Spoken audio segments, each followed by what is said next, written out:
We will not believe more than we know, and we will not live higher than our beliefs. Dr. R. Albert Mohler. That's a fascinating concept, coming from a preacher of faith, taken from an article about biblical illiteracy among modern Christians in America. To paraphrase, the average American Christian can only name about half of the 10 commandments. No wonder we break so many commandments. But this is a principle of faith that crosses over into the secular world as well.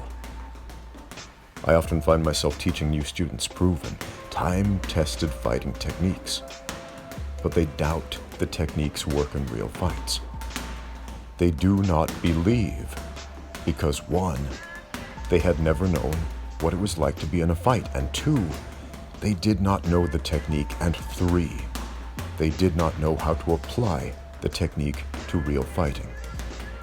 So, they were not able to fight above their own level of doubt. Every action that results in learning is a step of faith, a shot in the dark until we know through experience.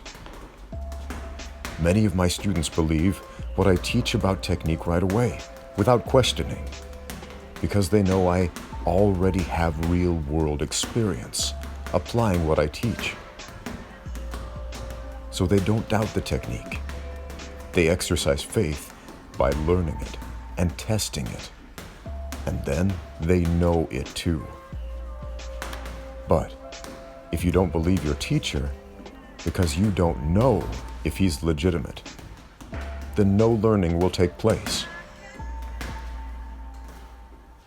You won't learn if what's being taught works or not. Nothing changes. Nothing happens. No faith is exercised. No legitimacy is revealed. No frauds are exposed. No progress is made. No excellence is achieved. In a world of growing doubt, my faith is often questioned by others. How do you know? Is the preface of so many questions I hear. How do you know about God, or faith, or scripture, or morality, or right and wrong? Well, how do I know jiu-jitsu? A long time ago, I saw some guys winning fights using jiu-jitsu, so I started to practice it. And even though I was learning jiu-jitsu, I was still getting beaten up, squashed, and losing fights.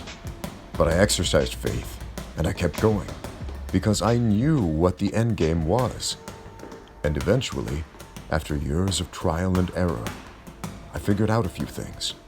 I knew a few things for myself, and some success in jiu-jitsu followed. Same thing with boxing, learning to bob and weave especially. If that isn't an act of faith, I don't know what is. When someone is coming at you, trying to punch your head off, instead of running away, you must stand your ground and simply move your head out of the way by bowing down and up again while rolling your shoulders from side to side. When done correctly, it looks like magic, and you'll feel like a Jedi Knight preemptively deflecting a barrage of laser blasts with a lightsaber. However, for years, I was afraid to commit to the movement. So I took a lot of beatings because I doubted. I knew the technique could work in theory for other people, for super high-level professional boxers. But I doubted my own ability to pull it off. So I always hesitated and got punched when I could have easily avoided it. It took a long time, but eventually I bit the bullet and took that blind step into the dark and learned to fight at a higher level. There's a Bible story about Jesus walking on water. His disciples were in a ship and they saw him. Jesus asked Peter to walk out onto the water too. Now, Peter knew exactly who Jesus was and what he could do. He had first-hand knowledge that Jesus was actually walking on the water. He clearly believed that Jesus could do it. But he doubted that this principle of faith applied to him also. So when Peter attempted to walk on the water, he started to sink. Now, I don't care if you think the Bible is a fairy tale or God's divine word. There is a lesson about faith to be learned there that you can apply to all aspects of life. We have knowledge, rock-solid evidence, proof, positive, of everything in recorded history that has ever been accomplished worth achieving. Every act of decency and compassion, and the lives lifted thereby. Every inspired achievement to be learned from and built on. But many of us still do not believe that we ourselves are capable of living higher than we are. Not spiritually, not mentally, not physically, not culturally.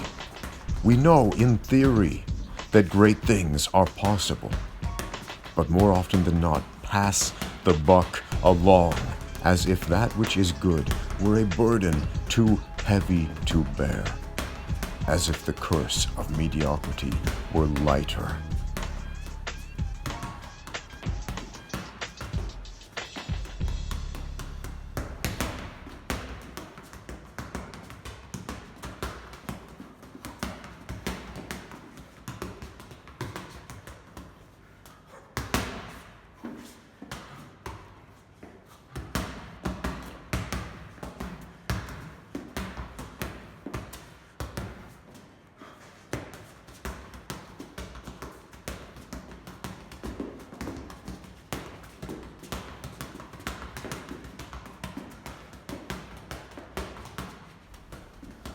Wait a minute.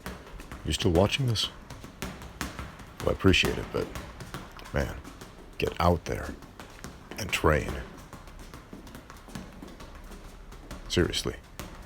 Thanks for watching. Get out there and train.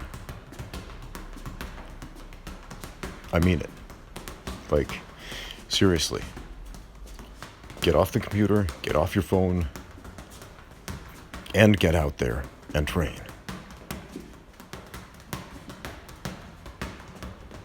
You're still looking at this, aren't you?